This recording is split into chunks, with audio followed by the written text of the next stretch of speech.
from Tampa Bay streaming news leader. This is ABC Action News.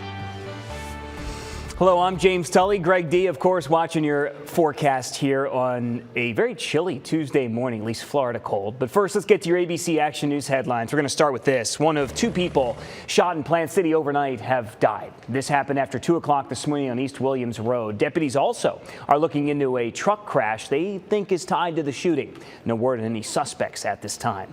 A controversial apartment complex in Tarpon Springs could be approved tonight. City commissioners should hold a final vote on granting rezoning requests to build more than 400 apartments on a parcel of land along the Anclote River. A group called the Concerned Citizens of Tarpon Springs has fought the project for months. They want the land left wild and are concerned about flooding if it is developed. Tonight's meeting starts at 6:30.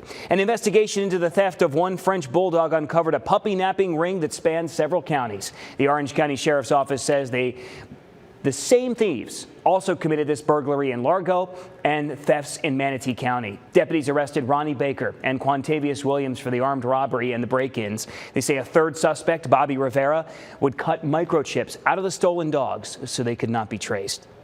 Investigation revealed that in addition to chip removal, Rivera would perform other veterinary tasks to include cropping ears, artificial insemination, and putting dogs under anesthesia, even though he was not a veterinarian. And the Manatee County Sheriff's Office says detectives located one of the stolen dogs but continue to look for the others.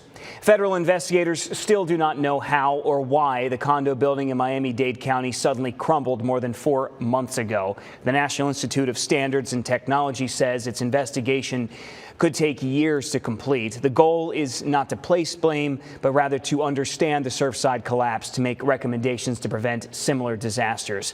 The NIST says it plans to begin interviewing eyewitnesses soon.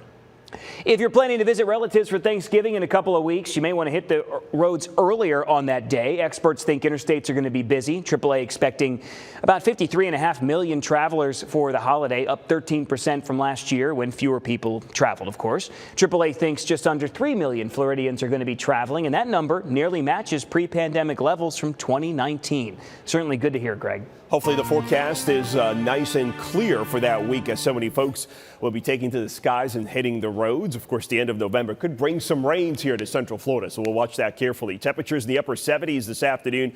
No rain out there. Sunny skies. Normal high temperatures 80. It is going to be a beauty. Now, dew points are starting to inch up a little bit. You won't feel that increase in humidity, but it's there with the dew point near 60 during the afternoon. What will happen is the more humid air overnight will keep us from falling too far down into the 50s tomorrow morning. Got that full forecast posted right now in the ABC Action News app. James. Thank you, Greg. Remember, you can get your news 24 hours a day right here on our free streaming news channel.